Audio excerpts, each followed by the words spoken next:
pour justifier des actes terroristes. Et ces actes terroristes sont dirigés contre qui? Parfois contre des musulmans. Vous voyez ce qui se passe en Afghanistan. On utilise les prières du vendredi pour massacrer des fidèles à la mosquée. Mais c'est des musulmans, non?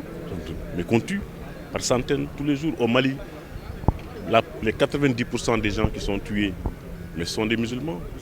Hein? Voilà, même hier, 24 personnes massacrées, c'est des musulmans. Donc la religion ne peut pas être un justificatif. L'islam ne peut pas être un justificatif. Rien dans l'islam ne peut être utilisé pour justifier des actes terroristes. Et donc, il faut développer l'éducation. L'éducation religieuse, mais l'éducation également des jeunes, la formation. C'est fondamental. Et il y a un aspect très important qui a été soulevé par le ministre de la Défense du Niger, la question des personnes déplacées, des réfugiés qui sont utilisés. Il a donné l'exemple de jeunes qui est dans des camps de déplacés depuis 12 ans, qui a maintenant 17 ans, et qui explique pourquoi ils vont se vendre auprès des groupes terroristes. Parce qu'il y a l'argent, vous avez un emploi immédiatement. Donc, voilà, c'est un ensemble de choses. Cette bataille, on ne peut pas la gagner par les moyens militaires. Parce qu'on l'a dit, les terroristes, ils n'utilisent pas des chars de combat. Ils ont des moyens de déplacement très, très précaires. Ils utilisent des motos, des vélos pour mener leurs actions. Parfois même, ils utilisent des ânes ou des chevaux pour mener leurs actions. Donc, avoir des chars de combat, mais ce n'est pas ça qui va défaire le terrorisme. Donc, c'est une bataille multiforme et c'est une bataille également sur une longue durée. Donc, la question de la paix et de la sécurité en Afrique, c'est une question fondamentale qui conditionne le développement du continent. Donc, il faut en même temps également la solidarité internationale. C'est là où le multilatéralisme, comme on l'a dit, est important. Solidarité internationale, mise en commun des moyens, renforcement des capacités des États, on l'a dit, et surtout coordination des services de renseignement entre les États. Parce que pour défaire le terrorisme, il faut avoir beaucoup de renseignements. C'est très important. Donc voilà un peu, pour me résumer, l'importance du débat qu'on a eu ce matin et qui structure tout le forum depuis le début. Oui. waaw wolof ndaje mi dafa am solo ndax liñ fiy waxtaanee kaaraange Afrique kaaraange Sénégal la aussi. C'est pas parce que Sénégal amul terrorisme rek kenn waru fi wax terrorisme parce que mieux vaut prévenir que guérir.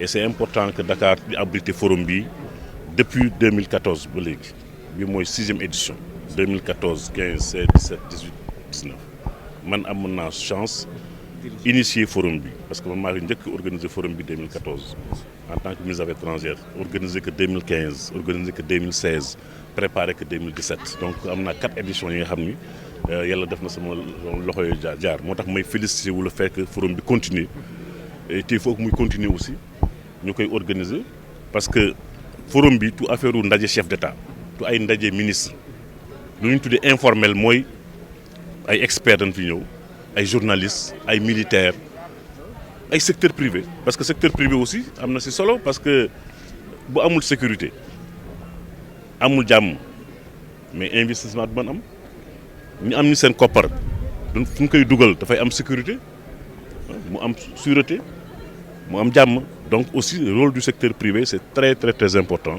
parce que ñoom aussi bëgg nañu seen investissement yu ñu def ñu sécuriser ko donc bëgg nañu jàmm bëgg nañu paix bëgg nañu sécurité donc loolu moo tax ma ni forum bi lu am solo la et maa ngi vraiment ñaan gouvernement bi président de la République ci boppam muy continuer di ko organiser.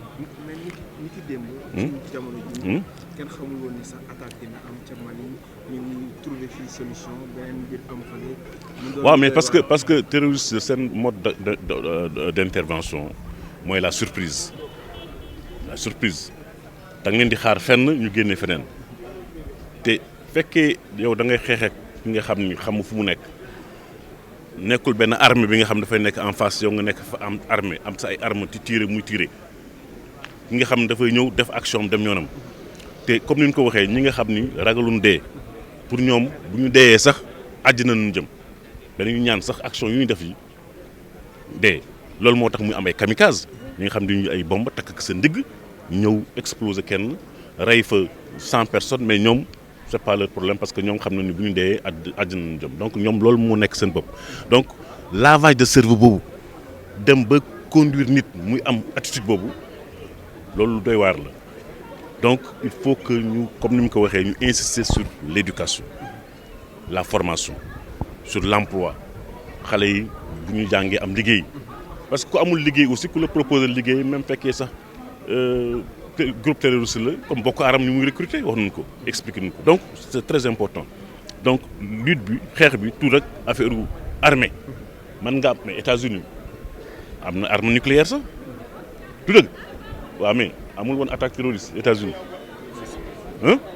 11 septembre alors que am na arme nucléaire donc affaire arme moom mooy daaneel terroriste donc bataille multiforme la économique politique sociale culturelle et surtout meilleure compréhension de la religion parce que ñooñu dañuy mbubboo islam def seen jëy yu ñuy def or islam mënul justifier action yooyu parce que islam quand même d'abord jàmm la nan ngay nekkee ni yow jullit nga di dem ci attaquer ay mosquées ti fa sànni ay bomb ti rey ay nit ñi nga xam ne ñëw ci julli ci juma nga ne yow jullit nga donc il faut que ñu gën développer éducation boobu surtout éducation religieuse moo tax ma ni ndaje bi lu am importance la et damay ñaan at mu nekk ñu am ndaje bi réfléchir sur des solutions parce que solutions yi aussi dafay changer tu am rek benn solution yi dafa bare ak contexte yi également bokkul lu xew Afghanistan ak lu xew Mali c'est pas la même chose mais lépp lutte contre le terrorisme la mais selon les situations selon les contextes